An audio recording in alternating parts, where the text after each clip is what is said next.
Sama ini panjangnya dari depan ke belakang ini kalau nggak salah 1900-an, 1930 mm. Kemudian lebarnya itu 7 dari sini lebar ini 720-an kalau nggak salah 700 mm ya, tetap mm. Tingginya dari atas ke bawah itu 1000 berapa ya? Aduh lupa 1000 berapa, tapi 1000-an lah. Pasti. Bentar ada mobil lewat jadi biasa nggak dilihat kan. Device seadanya. Kemudian jarak pendek dari tanah, maksudnya ini nih dari bawah ke tanah itu 145 mm kalau nggak salah. Terus jarak poros roda dari sini ke situ ini 1300 sama. Halo, apa kabar teman-teman semua? Sekarang kita masuk ke review Deoranya part 2. Ini karena ada beberapa technical issue, technical problem kemarin, akhirnya saya harus take ulang untuk part 2-nya. Jadi hasilnya ya kayak gini deh. Kalau kemarin itu kita sudah bahas mengenai dimensi dari Deoranya ini, Kawasaki Ninja RR 150cc, keluaran pabrikan tahun 2015. Di STNK sih 2016 saya, karena waktu itu belinya Desember, baru keluar STNK-nya di Januari. Sekarang kita akan lebih membahas mengenai performa mesin dan mesinnya apa aja sih ini. Ini Ninja 2 tak Deoranya khususnya ini punya saya, yang semuanya full standar, tidak ada perubahan untuk mesin. Jadi mesinnya ini seperti yang diketahui ini mesin 2 tak 1 silinder, kemudian dilengkapi dengan Gibbs dan HSAS. Volume silindernya tadi 150 cc. Kompresinya itu kompresi standarnya masih 6,9/1. Kemudian apalagi ya, kita bicara power mesin. Power mesinnya ini itu maksimum 21 kW pada 11.000 rpm. Kemudian torsinya itu di 20 Nm di 9.000 rpm. Pembakarannya karbonnya masih pakai Mikuni, ukurannya 28. Transmisinya manual 6 percepatan. Kemudian apalagi, kita suspensi depannya masih teleskopik, nggak terlalu kelihatan karena kehalangan badan saya besar. Teleskopik. Kemudian suspensi belakangnya sudah monoshock. Wow, ada Z800 lewat kalau kedengeran suaranya. Nanti kita review Z800 itu. Kemudian apalagi, rem ini sudah disc brake depan belakang sudah disc brake, tapi ukurannya lupa, nggak ingat banget. Cuma sudah dual kaliper,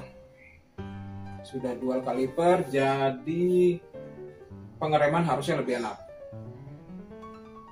Kemudian mau bahas apa lagi nih? Ini dayanya yang tadi seperti udah dibilang, ini dayanya 20 Nm pada 9.000 rpm, dan dia dilengkapi oleh yang namanya Gibbs. Gibbs itu adalah panjangannya, sebentar ingat. K-nya itu Kawasaki, I-nya itu integrated Kawasaki Integral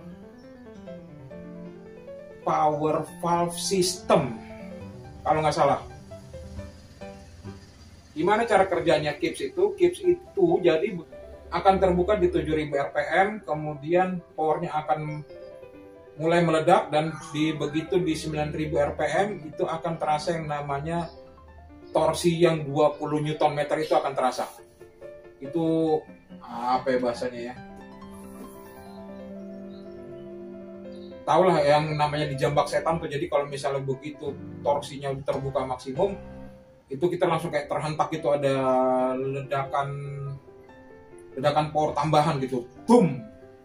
Jadi itulah sensasinya naik Ninja 2 tak ini.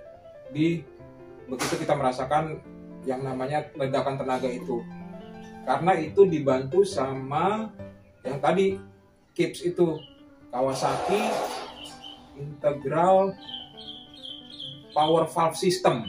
Nah itu dia.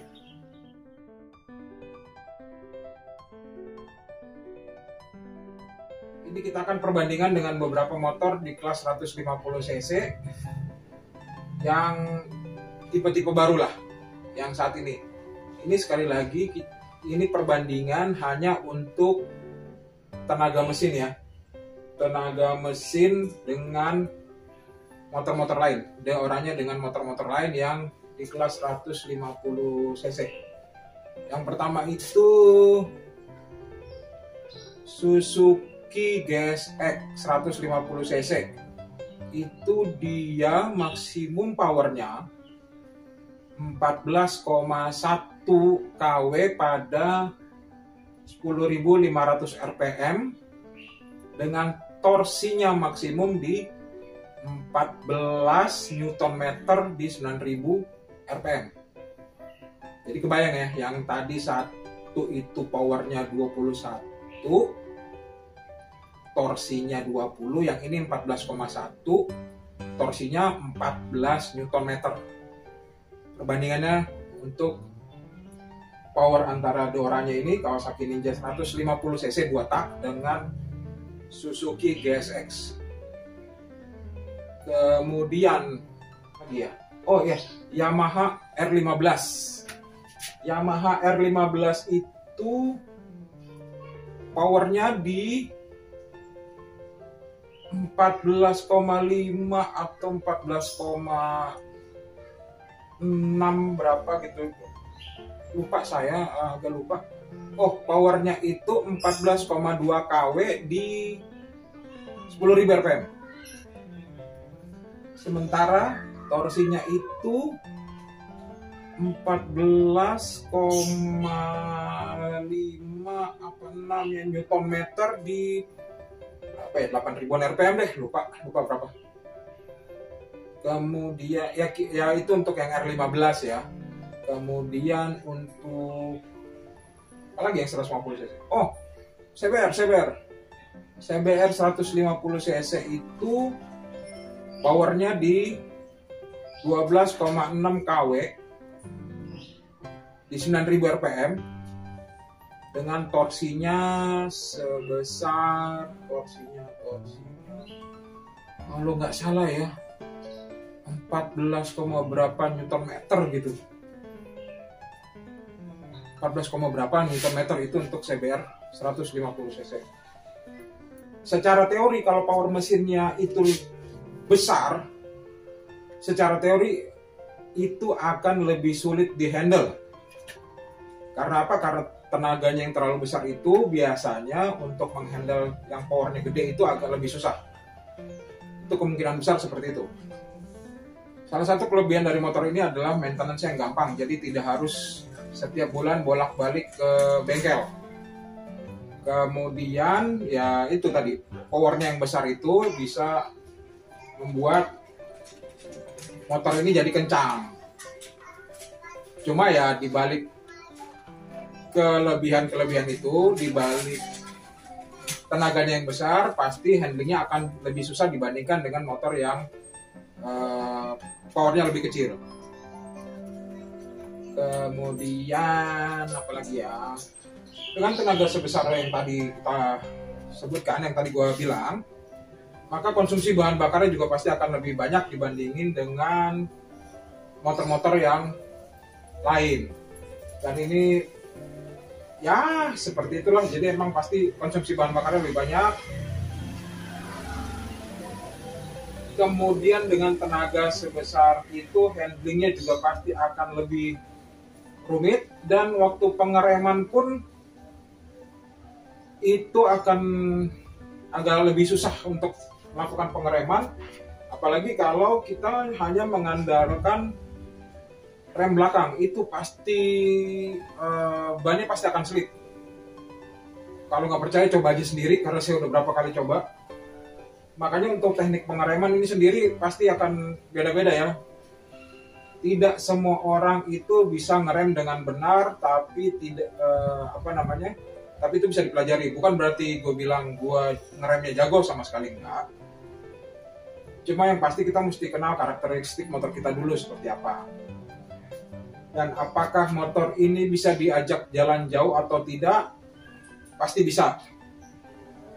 Ini paling jauh pernah gua ajak ke, masih dekat sih, ke Bali. Ya, ke Bali hitungannya dekat lah ya. Pulang pergi motor ini gelinding, tidak digendong. Jadi tetap gua bawa pulang dan pergi. Nanti untuk perjalanan gue nanti akan gue bikin video sendiri dengan my dear brother Okto Akmal Akbar. Nanti fotonya gue kasih lihat nih, ada nih fotonya di atas. Bro Okto, temen gue perjalanan.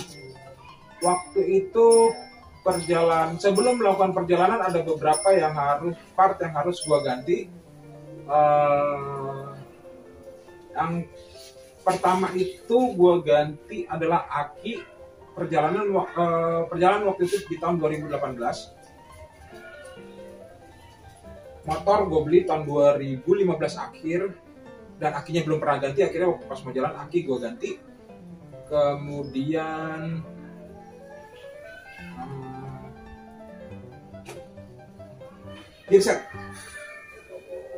gearset juga gue ganti. Gue pakai sampai sekarang masih sama nih, masih ini juga yang kemarin gue pakai ke Bali, Triple S. Ukuran rantai 428. Kemudian bannya gue ganti, ini masih kelihatan bannya. Ban belakang gue pakai Bridgestone Batlak BT45. Ukurannya gue naikin jadi 120/80, karena bawaannya dia ini 110/80. Kemudian ban depannya ini yang penting untuk handling, gue pakai varian Bridgestone Batlak BT39SS. Varian ini biasa gue pakai untuk setelan motor gue untuk jalan jauh. Kemudian yang lain-lainnya tidak ada perubahan, cuma itu aja yang gue ganti. Dan ya selama perjalanan enak, cuma memang biaya bensin gue lebih mahal. 700.000, ya benar 700.000. Dan selama di dalam perjalanan tidak ada trouble sama sekali. Trouble-nya hanya orangnya beberapa kali pantatnya kepanasan. Itu aja, selebihnya sih nggak ada. Jadi kalau memang kita mau jalan jauh, kita coba cek dulu medannya seperti apa, dan diusahakan itu kita bisa mengejas dengan motornya. Jadi mungkin saat ini sekian dulu pembahasannya mengenai deorannya ini dan apa aja yang pernah saya lakukan dengan deorannya ini.